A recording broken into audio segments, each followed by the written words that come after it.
হযরত ওমর ফারুক রাদিয়াল্লাহু তাআলা আনহু উনি রাস্তা দিয়ে যাইতেছিলেন, হঠাৎ দেখে এক যুবক দোয়া করে, আল্লাহর দরবারে দোয়া করে, আল্লাহ তুমি আমার মারে গজব দাও, আমার মারে তুমি দুনিয়া থেকে নিয়ে যাও, আল্লাহ দুনিয়ার যত গজব আছে এগুলো আমার মায়ের উপরে তুমি নাজিল করে দাও, আল্লাহ তুমি আমার মারে তুমি মহা বিপদে ফেলে দাও।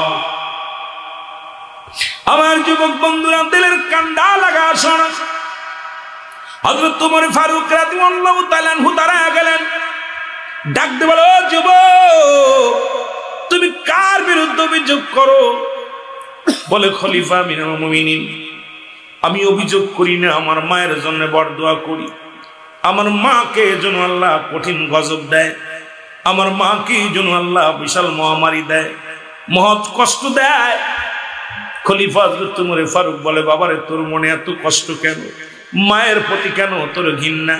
বলে, হুজুর আমি এই জন্য ঘৃণা করি, আমার মা আমার 10 মাস 10 দিন গর্ভে ধারণ করেছিল, 2 বছর দুধ পান করাইছে, এরপরও আমার আম্মা জান আমার মা জননী, আমি তাকে মা বলে ডাক দিলে আমার স্বীকৃতি দেয় না, আমি মা বলে যখন তোরে বুকে টেনে নি, বলে তুমি আমার সন্তান নাই, আমার বিয়ে হয় নাই, আমি কোন সন্তান গর্ভে ধারণ করি নাই, আমার মা আমার অস্বীকার করে, এই জন্য মায়ের বিরুদ্ধে অভিযোগ করি রব্বে কারীমের দরবারে।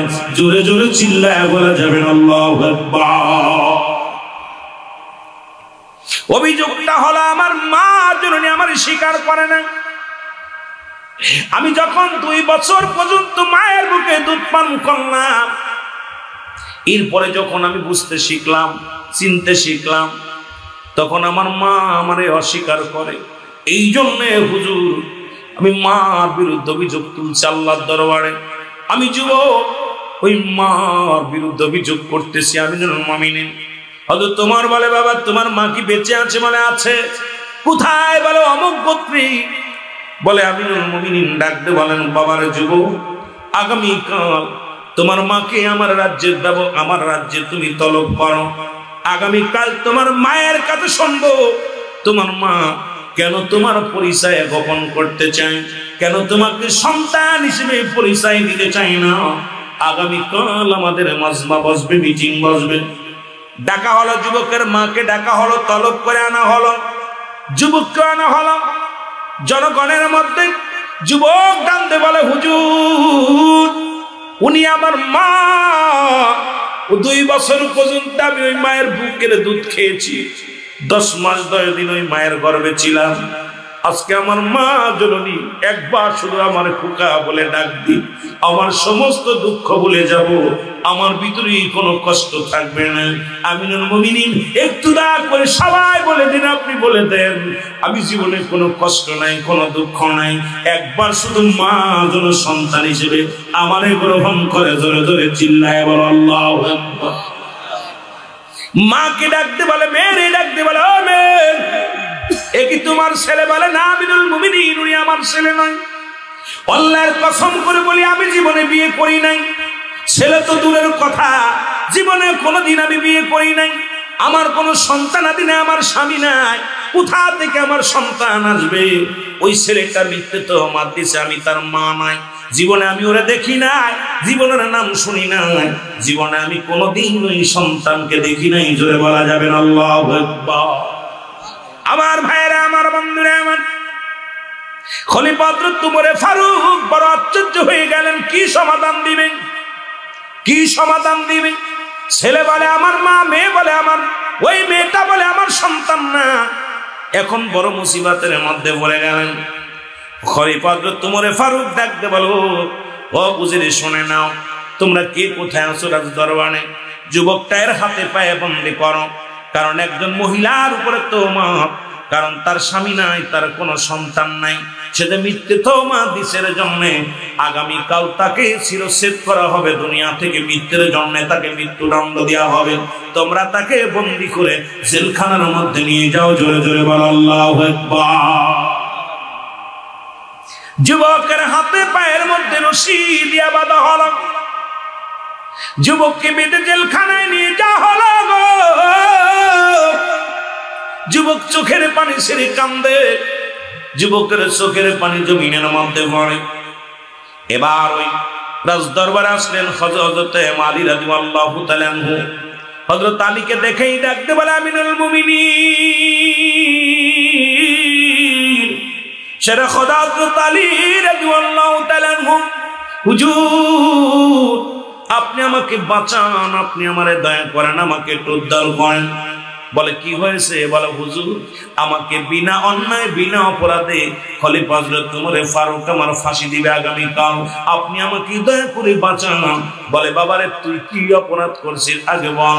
বলে হুজুর আমি আমার মা দাবি করেছিলাম একটা মেয়েকে, বলেছি উনি আমার মা।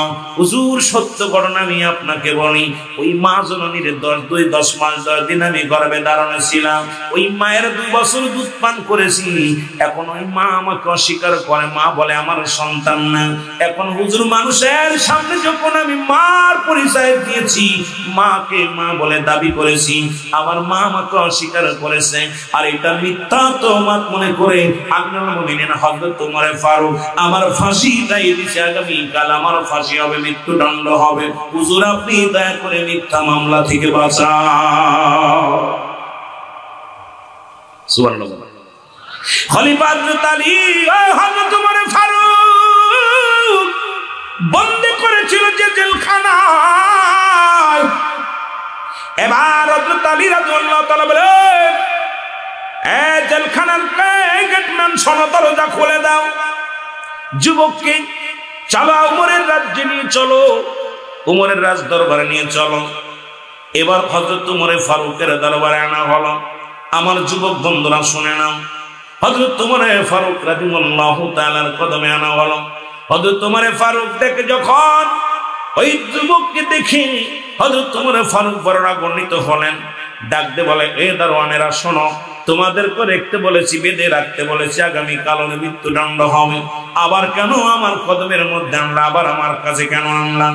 সবাই বলে হুজুর আমরা আনতে চাই না, কিন্তু আমাদের আনতে বাধ্য করেছে, কারণ আপনি তো হুকুম দিয়েছেন যদি কখনো হযরত আলী রাদিয়াল্লাহু তাআলা আনহু কোন উপদেশ করেন, আমার যদি হুকুম থাকে তারপরে যদি হযরত আলী কোন হুকুম দেয়, আমার নবীর ইজ্জতের চাদরের খাতিরে আলীর কথা তোমরা রাখবা। জোরে জোরে চিল্লায় বলো সুবহানাল্লাহ। হযরত আলী বলে, আমিনুল মুমিনিন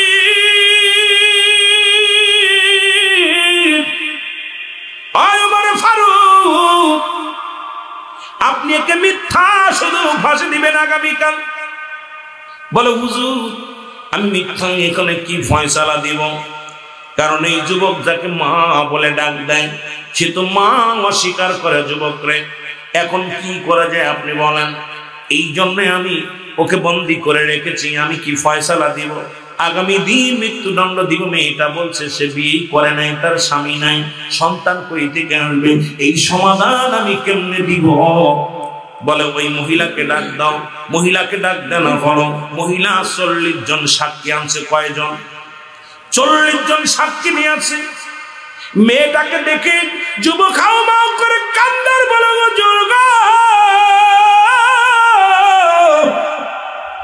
ওই মহিলায় আমার মা, ওই মহিলায় আমার মা, ওই মায়ের দুধ পান করেছি আমি, 2 বছর পর্যন্ত দুধ পান করেছি, ওই মায়ের গর্ভে আমি ছিলাম।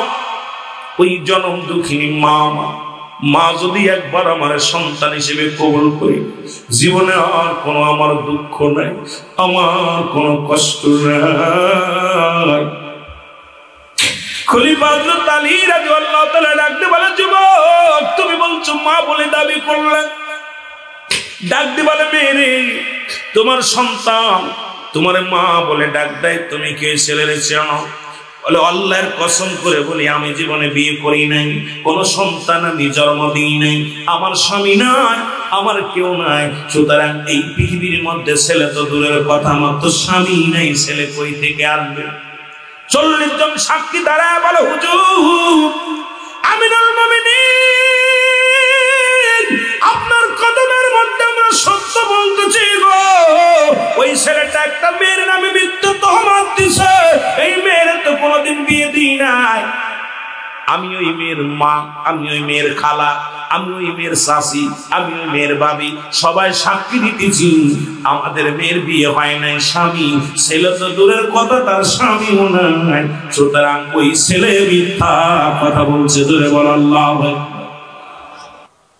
আমার বাবারে, আমার ওমর ফারুক রাদিয়াল্লাহু তাআলা আনহু ডাকতে বলেন, ভাই আলী, আপনি বলেন কি করা যায় এখন?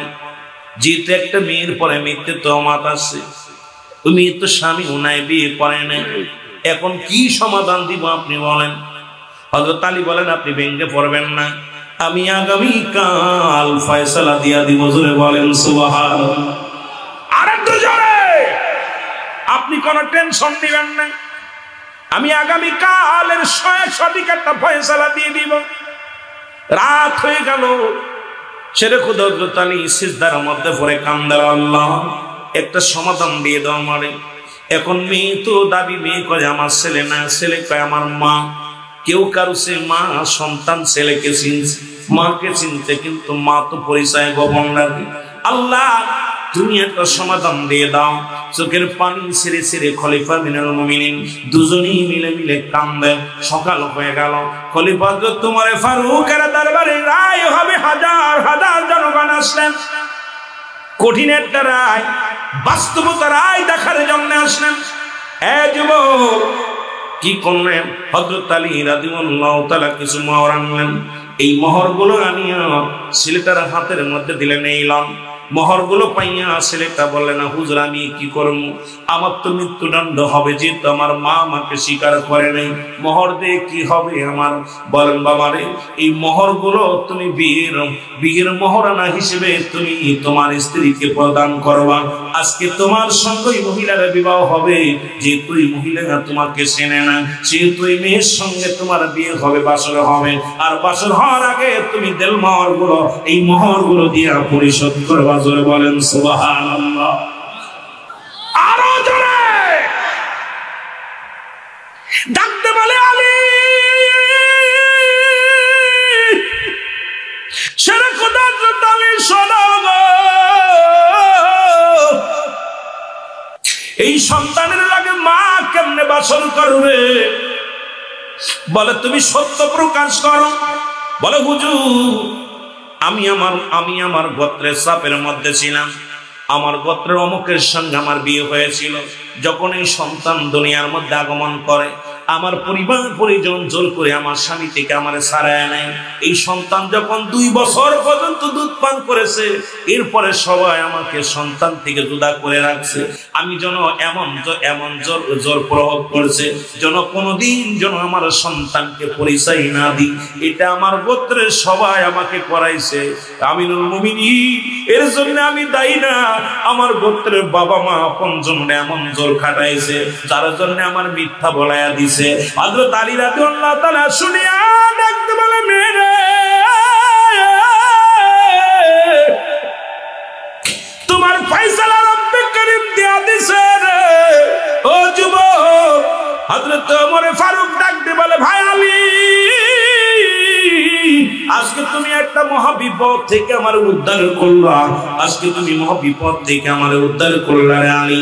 আমার মুসলমান বাবারা সঙ্গে সঙ্গে ছেলেটা ধরে যে মায়ের পায়ের মধ্যে পড়ে গেছে, ডাকতে বলে, জনম দুঃখিনী মা,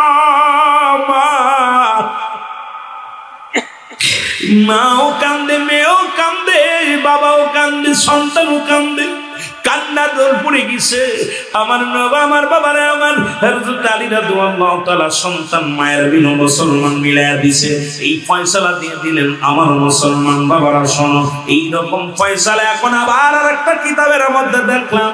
যখন বাসর করতে যায় ওই সন্তান, এখন যখন স্বামী অসুস্থ হয়ে যায়, পঙ্গু হয়ে যায়, একবার নয় দুবার নয়, তখন আলী রাদিয়াল্লাহু তাআলার কাছে বলে, হুজুর আমার এই অবস্থায়, বিয়ে করেছি এতদিন কিন্তু বাসর করতে পারি না। এ মুসলমান শোনো, আলী রাদিয়াল্লাহু তাআলা ইলহামের মাধ্যমে শুনতে পারি রে, সন্তানের সঙ্গে তো মায়ের বাসর হতে পারে না। ওই সন্তান মুসলমান, এইটার মধ্যে আর এক কায়দায় দেখলাম, বড় আশ্চর্য হয়ে গেলাম। মুসলমান শুনে না, হযরত আলী রাদিয়াল্লাহু তাআলা দেখতে বলে, তোমার সাথে তোমার সন্তানের কেমনে বাসর হবে?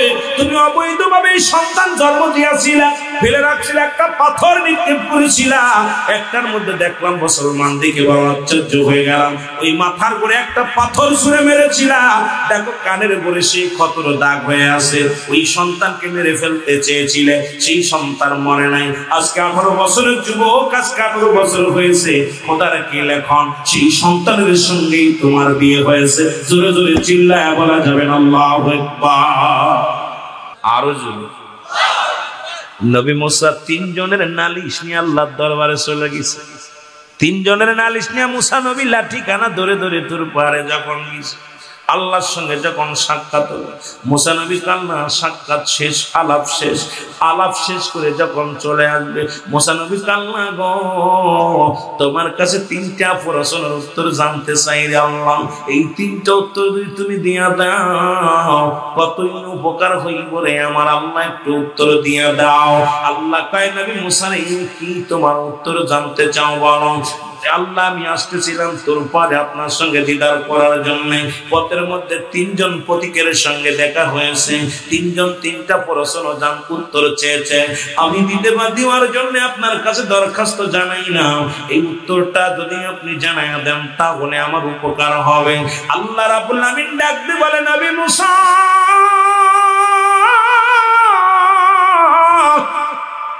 কি তোমার সেই প্রশ্ন, তুমি বলো গো। বলে, হুজুর আল্লাহ গো, আমার 1 নাম্বার প্রশ্নের উত্তর জানতে চাই। ওই লোক বলেছে তার অনেক ধন সম্পদের মালিক, কি কাজ করলে তার ধন সম্পদ কমে যাবে, একটু জানতে চেয়েছে। আবার আল্লাহ কয়, মুসা রে, দলিল যদি ধন সম্পদ কমাইতে চায়, আগামী কাল থেকে আমার শুকরিয়া যেন আদায় না করে। যখন যদি আমার শুকরিয়া আদায় না করে, দুনিয়ার সম্পদ সব সব শেষ হয়ে যাবে। ওরে বলবা, সে যেন আগামী কাল থেকে আমার শুকরিয়া আদায় করে না। বলে, আল্লাহ পাইলাম, প্রথম উত্তর পাইলাম। দ্বিতীয় উত্তর বলে দাও আমার মালিক।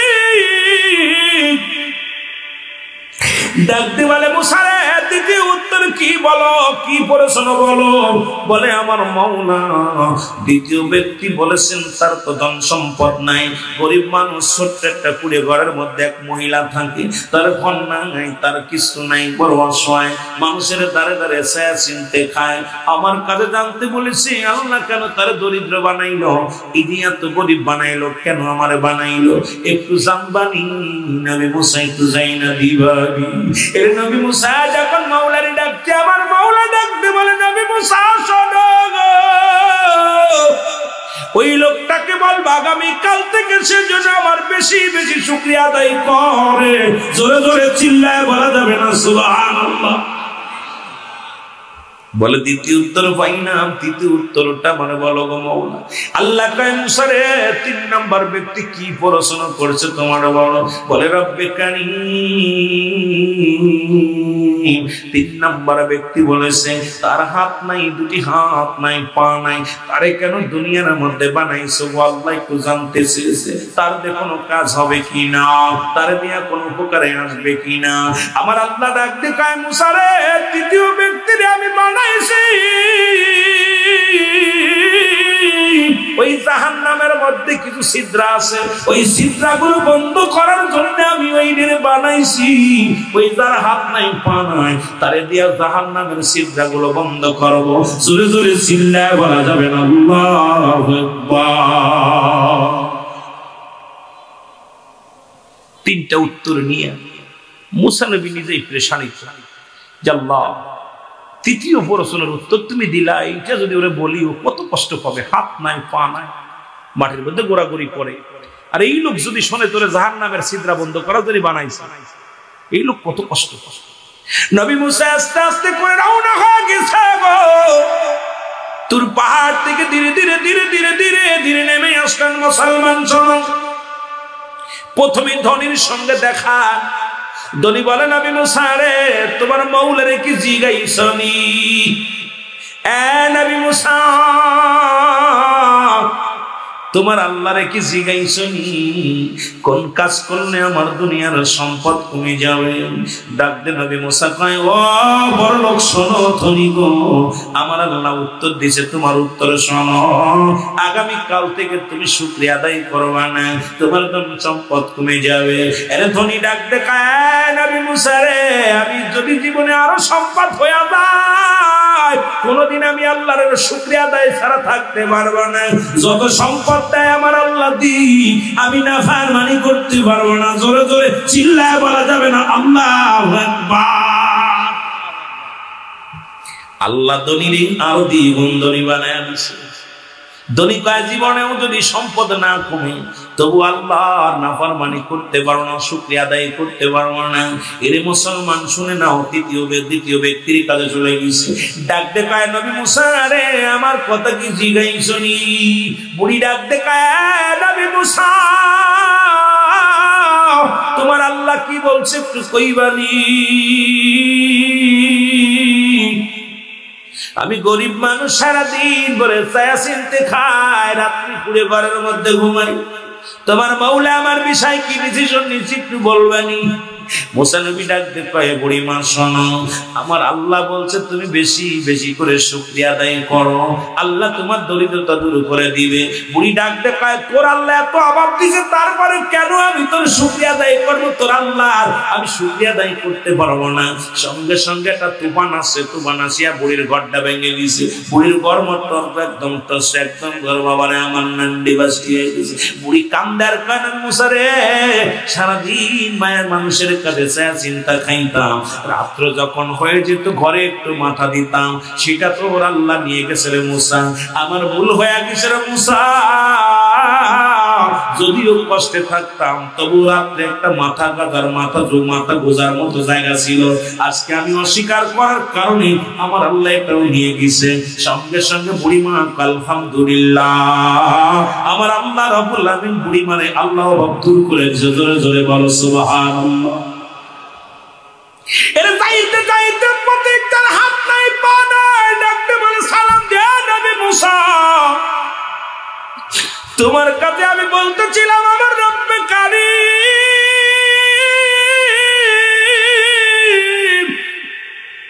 আমার আল্লাহ আমারে কি ডিসিশন দিয়েছে বলো গো,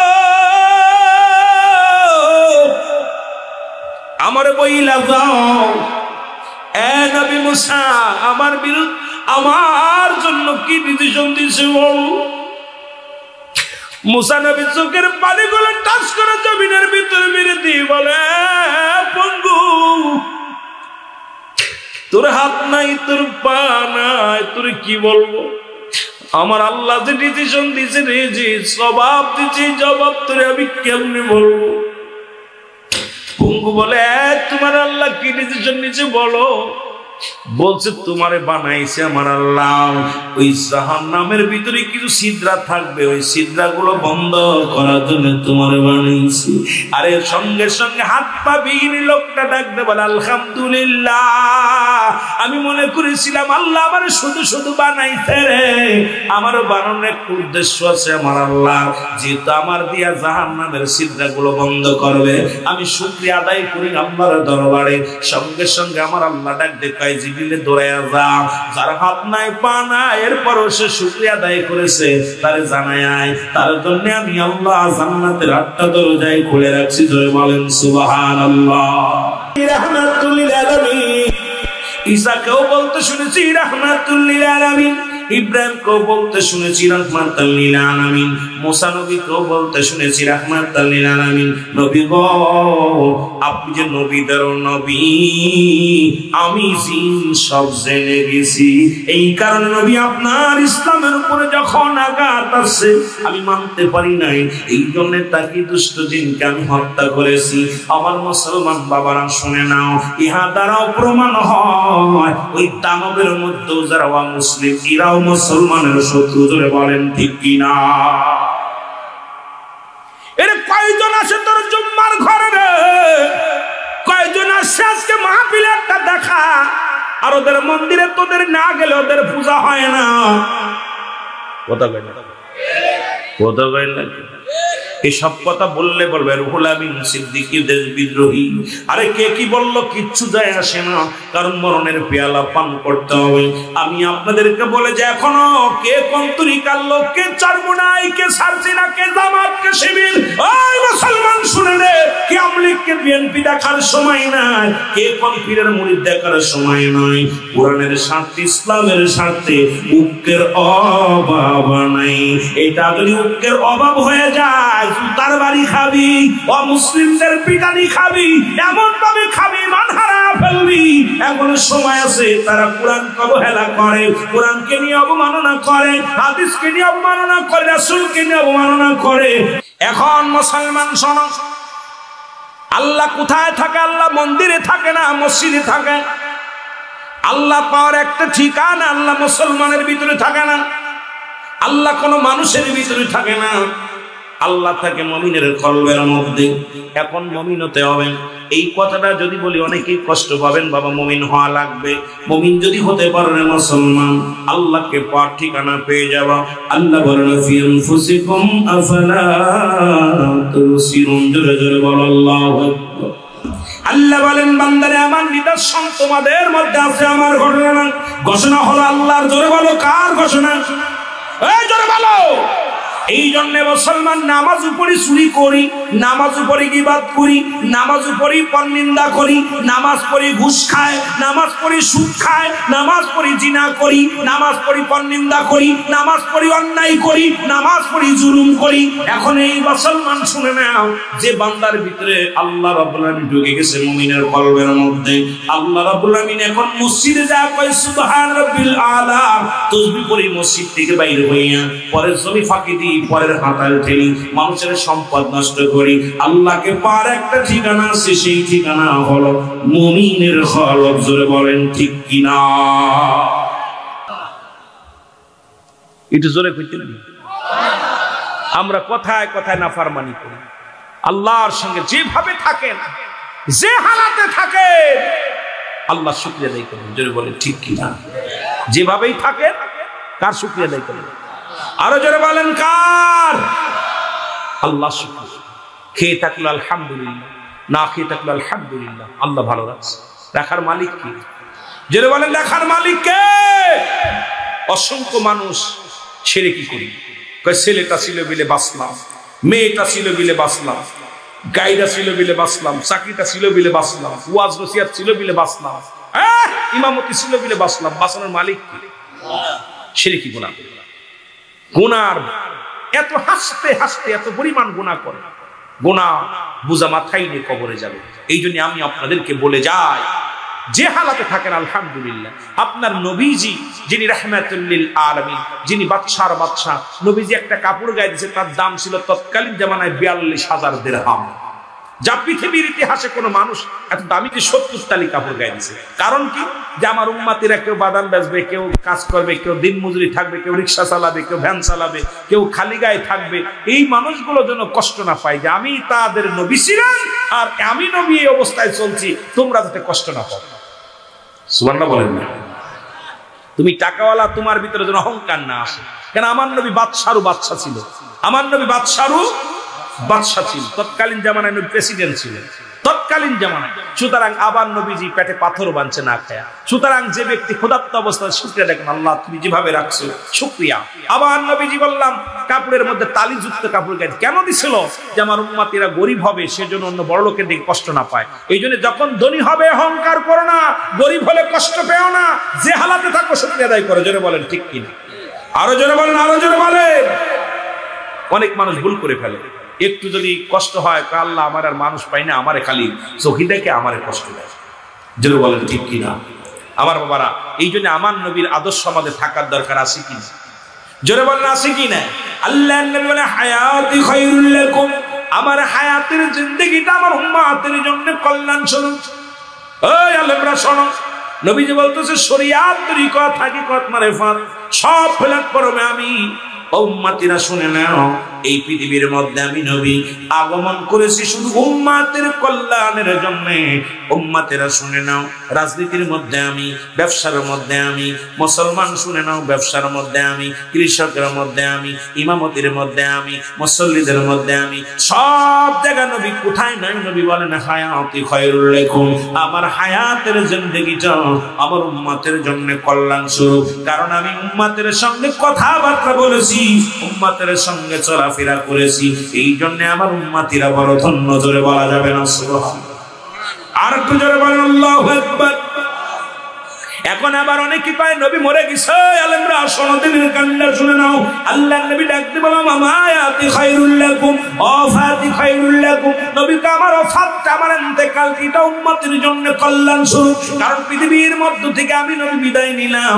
আমার দেশে আলেমরা কয় নবী মারা গেছে, মারা গেছে আমার জন্য, আপনার জন্য। নবী কয় উম্মতিরা রে, আমি নবী দুনিয়া থেকে বিদায় নিলাম, এটা আমার উম্মতের জন্য বড় কল্যাণ স্বরূপ। কারণ আমার উম্মতিরা যখন কোনো ভালো কর্ম করে, আজকে যেমন এই ময়দানের মধ্যে বসে আপনার জিকির করছেন, কোরআন হাদিসের আলোচনা শুনছেন, আমার আল্লাহর নবী ডাকতে বলে আমার আল্লাহ ও আমার রব্বে কারীম, বগুড়ার জমিনের মধ্যে অমুক ময়দানের মধ্যে তোমার আশিকেরা ওই জান্নাতের বাগানে বসে কোরআনের আলোচনা শুনছে, আমি তাদের জন্য শুকরিয়া আদায় করি আল্লাহ তোমার দরবারে। আল্লাহ ওই শুকরিয়া আদায় করি আমার উম্মতের জন্য। আবার কোন উম্মত যদি গুনাহের সাগরে ডুব দেয়, নবী কয় উম্মতিরা এই পৃথিবীর মধ্যে কোন উম্মত যখন গুনাহের মধ্যে ডুব দেয়, আমি নবী সঙ্গে সঙ্গে আমি আল্লাহর দরবারে ইস্তেগফার করি, মাফ চাই। আল্লাহ ওই বগুড়ার জমিনে মিল্লাত সাহেব, বগুড়ার জমিনে মোল্লা ইয়াকুব সাহেব, বগুড়ার জমিনে অমুক সাহেব, আল্লাহ পাঠান সাহেব, আল্লাহ অমুক ব্যক্তি বড় গুনাহ করেছে, আল্লাহ তুমি তারে মাফ করে দাও, আমি ইস্তেগফার করি। আরে মৌলভী সাহেব শুনে নাও, আমি আপনি কান্দি দুনিয়ার প্রেমের জন্য, নবী কান্দে উম্মতের জন্য। আজকে আমি অনেক সময় উদাহরণটা দিয়া দিই, হ্যাঁ মুসলমান শোনো, সন্তান অন্যায় করলে মাফ চাই বাবা। যখন কোন ব্যক্তি অন্যায় করে মাফ চাই চেয়ারম্যান মেম্বার যাইয়া, কোন যুবক যদি অন্যায় করে চেয়ারম্যান মেম্বার যে মাফ চায়। আর আমার নবী আমার নবী উম্মতির অন্যায় করে ক্ষমা চায় আমার নবী, সেই নবীর পক্ষে থাকার দরকার আছে কিনা? আর একটু জোরে জোরে চিল্লায় বলেন আছে কিনা? ওয়াফাতি খায়রুল লাকুম, নবী বলতেন আমার ওয়াফাতটা উম্মতের জন্য কল্যাণ স্বরূপ। আমি দুনিয়া থেকে বিদায় নিছি শুধু শুধু না, আমার উম্মতের কল্যাণের জন্য। কোন উম্মত গুনাহের কাজ করলে আমি নবী তার জন্য ইস্তেগফার করি, মাফ চাই আল্লাহর কাছে। সেই নবীর পক্ষে থাকার দরকার আছে। সেই নবীর কথা শুনলে অনেকের চোখ মুখ কালো হয়ে যায়, মুখ পুড়ে যায়, বান্দরের মতো দেখা যায়। আরে বাবা নবীর আসে কিনা? নবী লাগবে কবরে, নবী লাগবে হাসরে, নবী লাগবে মিজানে, নবী লাগবে ফুলসিরাতে। তামাম পৃথিবীর রহমত মা আরসালনাকা ইল্লা রাহমাতাল লিল আলামিন। জোরে বলা যাবে না সুবহানাল্লাহ? আর একটু জোরে বলেন না। আল্লাহ হলো রাব্বুল আলামিন, নবী হলো রাহমাতাল লিল, এর রাহমাতাল লিল আলামিন। আপনি উম্মতের সাবিন, গুনাহগারের অতি আপনজন। আল্লাহর নবী মায়ার নবী গো, আপনি নবী আমার জীবন। এ যুবক ভাইরা শুইনা লাও গো,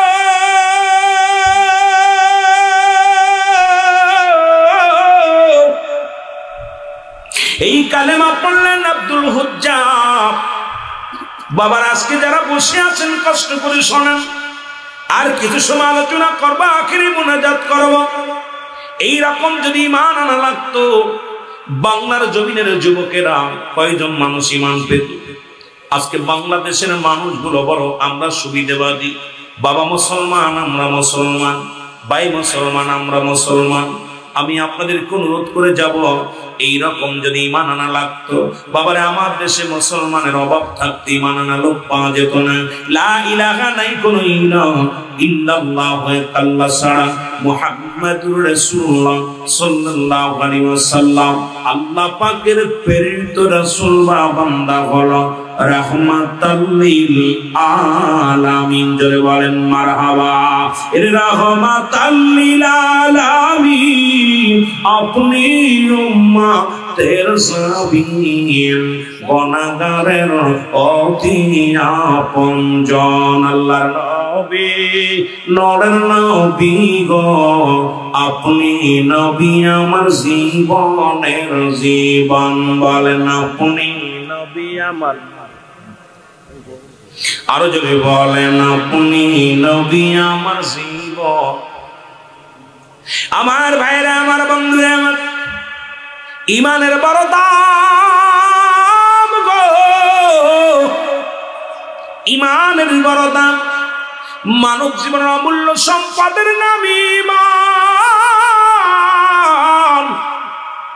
ব্যক্তির জীবনের অমূল্য সম্পদের নাম হলো রূহ রূহবিহীন যেমন বডির কোনো মূল্য নাই রূহবিহীন যেমন বডির কোনো মূল্য নাই ঈমানবিহীন কোনো আমলের মূল্য নাই মুসলমান শোনো এই বডিটা যদি চালাইতে হয় রূহের প্রয়োজন হাত পা ঠিক আছে কিন্তু রূহ নাই বডির কোনো মূল্য নাই সব ঠিক আছে রে মুসলমান কত যুবক রূহটা বাইর হয়ে গেছে আর তার মুসলমান রূহটা বাইর হওয়ার পর তার আর শক্তি নাই চলার মতো শক্তি নাই আবার মুসলমান হাত নাই পা নাই কিন্তু তার ভিতরে রূহ আছে এই বডিটার বড় দাম আছে এই জন্য মানব জীবনের অমূল্য সম্পদের নাম হলো ঈমান আর ব্যক্তির জীবনের অমূল্য সম্পদের নাম রূহ রূহবিহীন যেমন বডির মূল্য নাই ঈমানবিহীন কোনো আমলের মূল্য নাই সেই আমলটা হলো মুসলমান সেই ঈমানটা হলো লা ইলাহা ইল্লাল্লাহু মুহাম্মাদুর রাসূলুল্লাহ সাল্লাল্লাহু আলাইহি ওয়াসাল্লাম জোরে জোরে চিল্লায়া বলেন আল্লাহু আকবার আমার ভাইরা ভিতরে আমার ভাইরা যাচ্ছে একটু দয়া করে আপনারা একটু খালি হাতে কেউ ফেরাবেন না মসজিদের জন্য আল্লাহর ঘর মসজিদের জন্য যদি কেউ পারেন আপনারা 100 500 200 2000 5000 টাকা একটু দয়া করে ভিতরে দিয়ে দিবেন কেউ খালি হাতে ফেরাবেন না কারণ আপনারা কর্মজীবী মানুষ 12টা পার হয়ে গেলেই আপনাদের কষ্ট হয় সকালবেলা কেউ অটো চালাবেন কেউ ব্যবসা করবেন কেউ আপনার ওই করবেন কি করবেন অনেক মানুষ আল্লাহ এক ভাই 500 টাকা দিয়েছে ভাই মসজিদের জন্য 2-4 হাজার যদি কেউ পারেন আল্লাহ দয়া করুক এই মসজিদ ঘরের জন্য আল্লাহর ঘর মসজিদ আল্লাহ বাইতুল নূর জামে মসজিদের উদ্যোগে আজকের এই মাহফিল আল্লাহ তুমি দয়া করো হাজার দিঘি উত্তরপাড়া আল্লাহ তুমি দয়া করো হাজরা দিঘি উত্তরপাড়া বাইতুল নূর জামে মসজিদের উদ্যোগের মাহফিল আল্লাহ এই মসজিদের জন্য কোন বান্দা কোন নিয়ে দান করতে জানি না একটু দয়া করে আপনারা হাত বাড়াইলে হবে অনেকে যারা চলে গেছেন অনেক প্রসাদ পায়খানা চলে গেছেন আমরা একটু জিকির করি লা ইলাহা জিকিরের তালে তালে বলে লা ইলাহা মা বোনেরা যারা আছেন সবাই দিবেন লা ইলাহা ইল্লাল্লাহ জোরে লা ইলাহা জবান খোলে লা ইলাহা নাই কোন মাবুদ আল্লাহ ছাড়া বলো নাই কোন মাবুদ লা ইলাহা ইল্লাল্লাহ বলো লা ইলাহা জবান খুলে বলেন লা ইলাহা ইল্লাল্লাহ জোরে লা ইলাহা মহব্বতে লা ইলাহা এর লা ইলাহা ইল্লাল্লাহ লা ইলাহা মুহাম্মাদুর রাসূলুল্লাহ লা ইলাহা বাজান দে জিকিরে তালে তালে যেটা পারেন দেন লা ইলাহা আসমান বলে কাল্লা জমিন বলে কাল্লা বলো আসমান বলে কাল্লা হায় হায় জমিন বলে এর তুই বিনা আমার নাই আল্লাহ বলো তুই বিনা আমার নাই আল্লাহ না ইলাহা ইল্লাল্লাহ জোরে লা ইলাহা আরো জোরে বলেন লা ইলাহা ভালোবেসে লা ইলাহা ইল্লাল্লাহু মুহাম্মাদুর রাসূলুল্লাহ। একটা কথা মনে পড়ে গেল, দানের কথা পৌঁছে যাইয়া। এরে মুসলমান, মুসা আলাইহিস সালাম যাইতেছিলেন আল্লাহর দিদারে গো।